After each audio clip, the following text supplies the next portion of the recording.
Well, hello to my two favorite agents in Spokane, Washington, Deer Park, Washington, and pretty much Eastern Washington State. How are you today? We're good. How are you? We're doing good. How are you? I'm well. It worked. There's your thumbs up. How cool is that? I like that. Rozella and Steffani taught me something new today on our video, and hopefully you can see the thumbs up whenever they do it because it's just kind of cool, I think. So there's Steffani, and there it is on the screen. Who knew? How neat is that? Okay, moving on here. We get kind of distracted on fun things, as you can tell. But one of the fun things we're going to talk about today is historical places in Spokane, Washington. Where are we going to talk about today, ladies? What spot? I'm excited to teach you about the South Hill. I like the South Hill.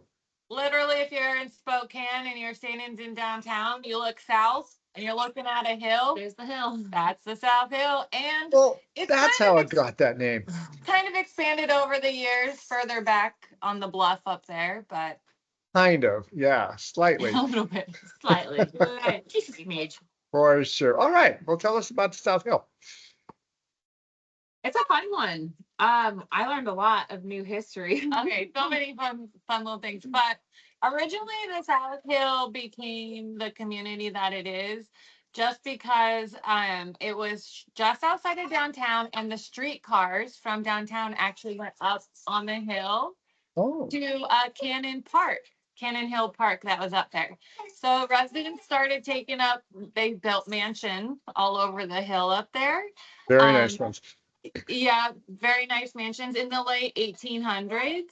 I believe the oldest one is the Glover Mansion, and it was built in 1888. So that'll kind of give you a good idea of the timeline there.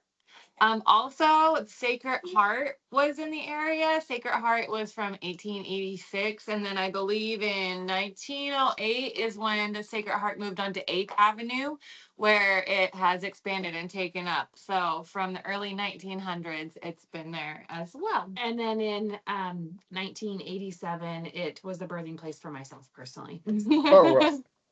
There's some Just had to history throw that for you. tidbit in Yeah, there. we need to know Fun that. historical fact in late 1887 Not or 1887. 1987. Mother Teresa for sure. You've aged well, that's for sure. So, yeah, that was some fun stuff to learn. But the one part that I found really interesting is because it fell in line with real estate, and this is where like, okay, not that far. Connected some things for her. Yes. So back in what year was that one? The 1950s? Oh, and the Cowles? Yeah. Yeah, in the the Cowles came in the 1800s, but the Cow family in the 1950s is when they did it. Yeah. So the Cowell family basically platted out an entire community up on the South Hill that was a segregated neighborhood. And Yeah, so it was like 200 homes within the community, and the Cowles, yeah, it was an all-white segregated community, and it was actually on the deeds for these properties for like a long time. some of them still have them Yes. on there and haven't been Is removed. that right? Wow. Yes. Weird but wild. And that was actually from like 29th and High Drive, that whole area with Comstock Park and stuff was the area that the Cowles had done it. So the South Hill was known for the community that all whites could go reside in. And that started in the 1950s. Yep. And then until we kind of banned that with our fair housing laws. Yes. I was not aware of any of that, and I used to live kind of on the South Hill. What's crazy is I lived right there in that neighborhood off of 35th and Grand. So yes, I did not even know that. So it was really crazy to learn. I was like, what?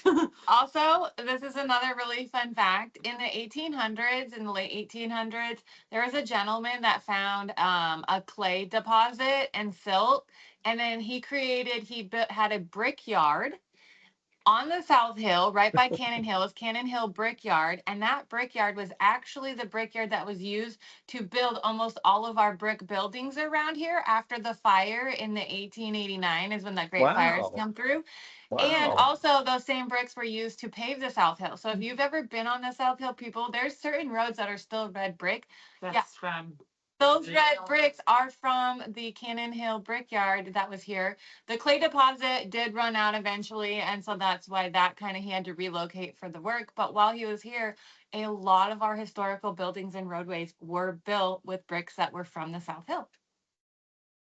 Fascinating. It really is. Yeah, right. Very cool, right?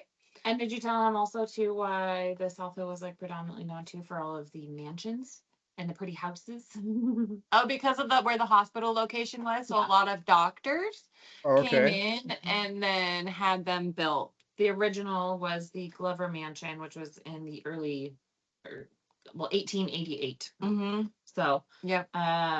Kirkland Kirkland Cutter, which she actually had seen a house. Kirkland Cutter was a really renowned architect for our area, and he had built homes all over and designed them. But that was his first one, I believe, in Spokane. I don't know if it was his first one, but that was the first mansion in Spokane that he had done here. But I believe he had already been an architect elsewhere.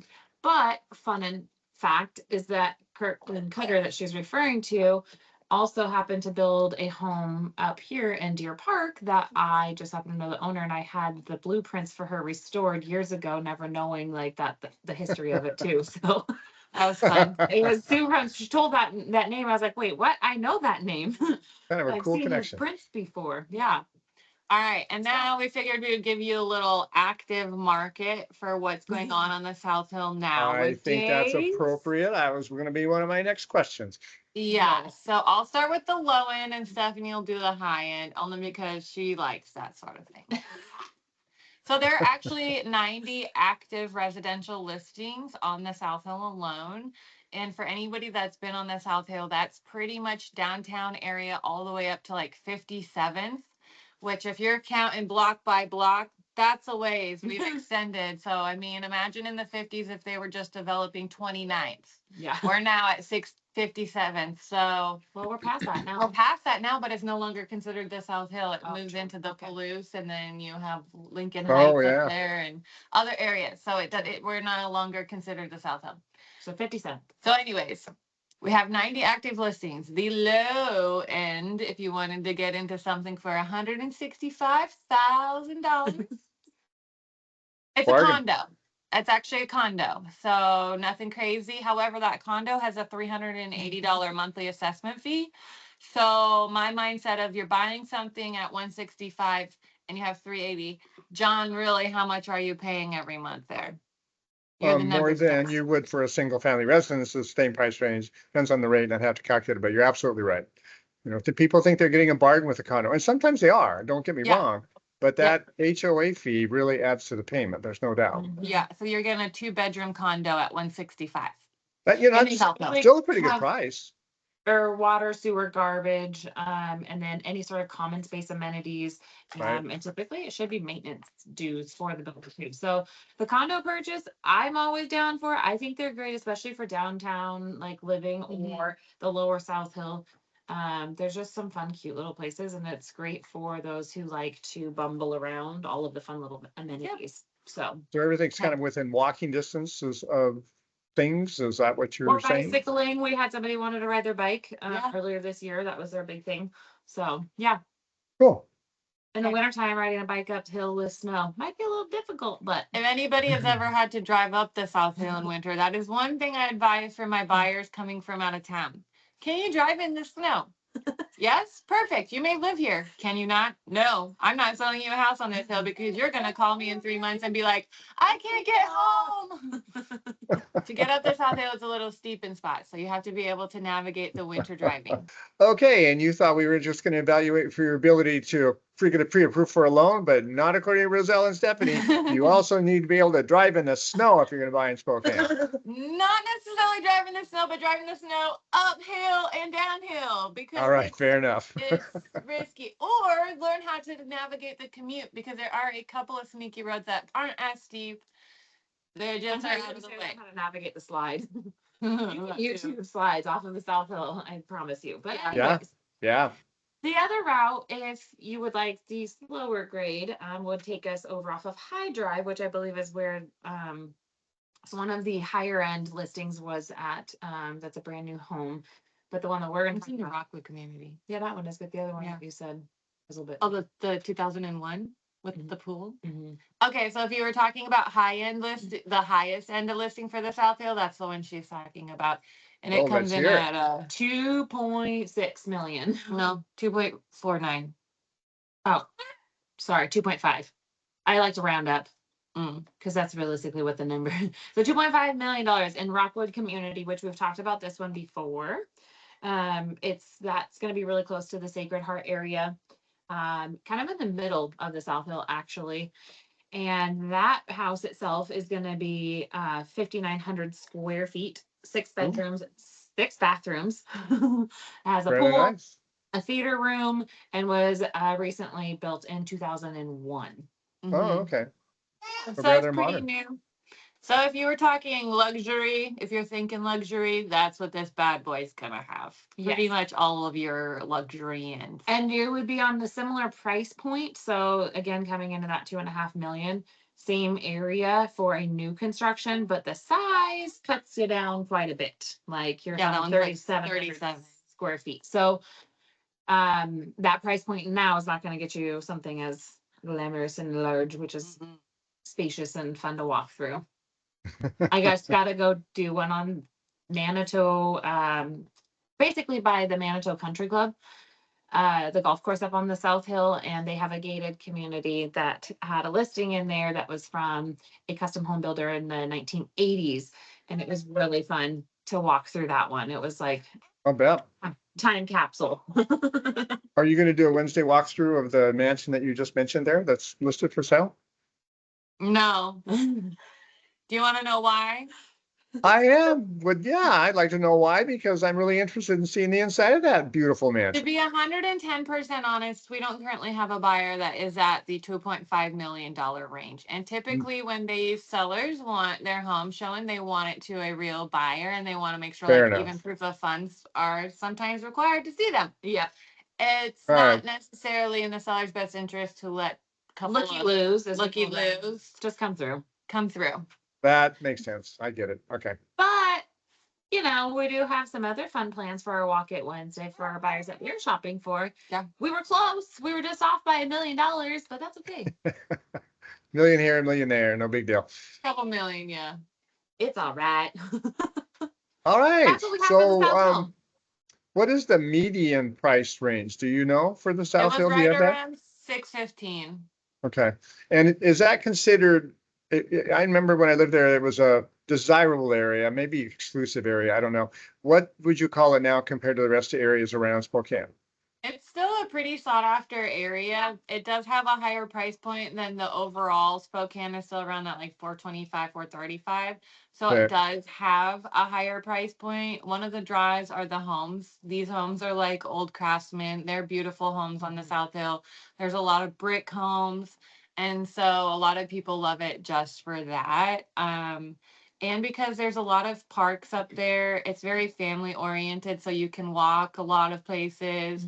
There are Lots of little mom and pop shops and restaurants actually as well, which is kinda cool. restaurants that are great Yeah. to walk to, walking distance. And so yeah, it is a very desirable area to move into and a little bit on the higher price point than Yep. the average. But there's a lot of Fun. desirable areas all throughout Spokane, honestly. Like it's just, I would Oh, say yeah. it's to each buyer, and honestly, because there are some people that would be like, I'd never live on the South Hill. I'd only live on the north side, or I'd only live in the valley.